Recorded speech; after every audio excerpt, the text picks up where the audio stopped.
Salut les petits historiens. Je me suis toujours demandé, qu'est-ce qui s'est passé ce siècle-là? Je sais pas moi, au XIIIe siècle, au XVIIe siècle. Et ben aujourd'hui on va pouvoir y répondre et on va parler du 1er siècle après Jésus-Christ. On va se baser sur l'histoire, les personnages, la géographie, les inventions. On mettra d'autres thèmes plus tard, mais aujourd'hui on se concentre sur ce siècle-là. Alors, qu'est-ce qu'on attend? C'est parti. Mais avant toute chose, n'hésitez pas à vous abonner à ma chaîne YouTube. J'aimerais qu'on soit 200 abonnés avant le 15 août. Voilà, juste pour vous prévenir. Alors, c'est parti. L'histoire. Et on commence donc avec l'histoire, tout d'abord avec l'Afrique. Donc l'Afrique, il y a deux événements majeurs. Tout d'abord, la création du royaume d'Aksum, royaume très commerciable. Et n'hésitez pas à aller voir ma vidéo sur l'histoire de l'Éthiopie pour en savoir plus. L'autre fait marquant, c'est la colonisation de Madagascar par les Austronésiens, peuple venu d'Asie du Sud-Est selon leur ADN de moins 1300 à moins 1100. Donc voilà, ils colonisent un peu le Madagascar au 1er siècle après Jésus-Christ, tout simplement. Ensuite, en Europe, l'Empire romain conquérit presque toute l'Europe. Et donc du coup, sous l'Empire romain, il y a eu 3 dynasties. Celle des Judéo-Claudiens avec Auguste, Tibère, Caligula, Claude et Néron. Ensuite, une petite période anarchique de 1 an qu'on appelle les 4 empereurs. Puis ensuite, on a les Vespasiens avec Vespasien, Titus et Domitien. Et enfin, on a les Antonins avec Nerva, puis à partir de l'an 98, Trajan. Et ensuite, on verra ça au 2e siècle après Jésus-Christ. Concernant l'Asie, au Japon, on est en pleine période Yayoi, de moins 300 à l'an 300. Voilà. Concernant la Chine, après une révolte et la petite dynastie Xia, on revient à la dynastie des Han avec les Han orientaux, après les Han occidentaux. Donc les Han orientaux vont donc essayer de s'affirmer, mais pas trop, et vont malheureusement décliner jusqu'au 3e siècle après Jésus-Christ, du coup la fin de l'empire des Han. Et enfin, en Inde, c'est l'empire Kushan qui du coup conquiert une partie de l'Inde.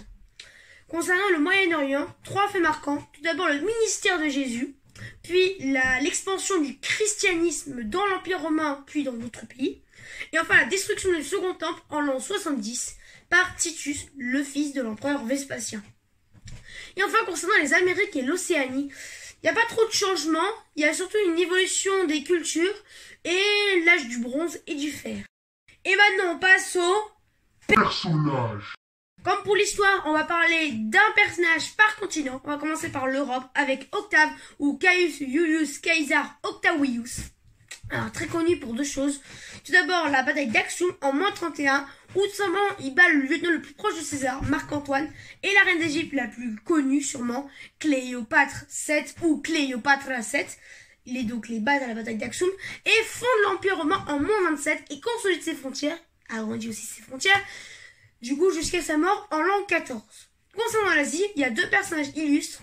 L'empereur Guangwu qui met fin à la dynastie Xia, qui a régné peu de temps, qui a plongé le pays dans une période de trouble et rétabli l'autorité des Han avec les Han orientaux. Mais ça n'empêchera pas sa chute malheureusement. Et pour l'Inde, on retient surtout l'empereur Kanishka Ier de l'empire Kushan qui va favoriser l'expansion du bouddhisme, notamment en Chine, et du coup est devenu l'un des personnages les plus importants de l'histoire du bouddhisme. Concernant l'Afrique, on n'a malheureusement pas de personnage illustre au 1er siècle, mais on a quand même un personnage qui est proche du 1er siècle. Elle s'appelle Candace et a dirigé le royaume de Méroé et a résisté justement aux Romains de moins 27 à moins 23 et a permis de sauver le royaume de Méroé de sa chute par les Romains. Concernant le Moyen-Orient, on retient évidemment forcément Jésus qui enseignait ses disciples et prophétisait auprès du peuple. Forcément très connu aujourd'hui avec la Bible, tout ça, la chrétienté, vous connaissez évidemment. Et concernant les Amériques et l'Océanie, malheureusement, on n'a pas de personnage illustre, à part les dieux évidemment, mais ça on va pas en parler, parce que évidemment, il y a un développement des peuples, et donc forcément, il n'y a pas encore de personnage très important dans l'histoire. Et maintenant, on va parler de ma matière préférée, la géographie. Non, mais on va pas parler de la géographie quand même, pas du tout. Bon, on va quand même le faire. Alors pour l'Empire romain se développe notamment sous l'empereur Claude vers le nord en conquérant le sud de la future Angleterre ou Grande-Bretagne et ils la nommeront Britannia. En Afrique, l'Empire romain conquiert tout le nord et pour le Moyen-Orient, tout l'Ouest, notamment avec le royaume d'Israël et de Juda aussi. Voilà, on ne se cache pas à ça. Concernant l'Asie, la Chine des Han va continuer en tout cas son expansion vers l'ouest et vers le nord-ouest, en tout cas près de la Corée, enfin la péninsule de Corée.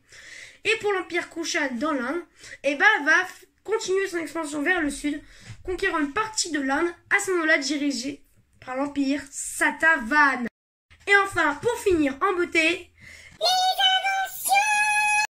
Bon alors, il y a seulement 2 inventions majeures au 1er siècle. Tout d'abord, la brouette qui serait apparue au 1er siècle après Jésus-Christ en Chine, très pratique pour notamment se charger des affaires lourdes. Et, attention, une invention révolutionnaire dans l'Empire romain, le verre soufflé.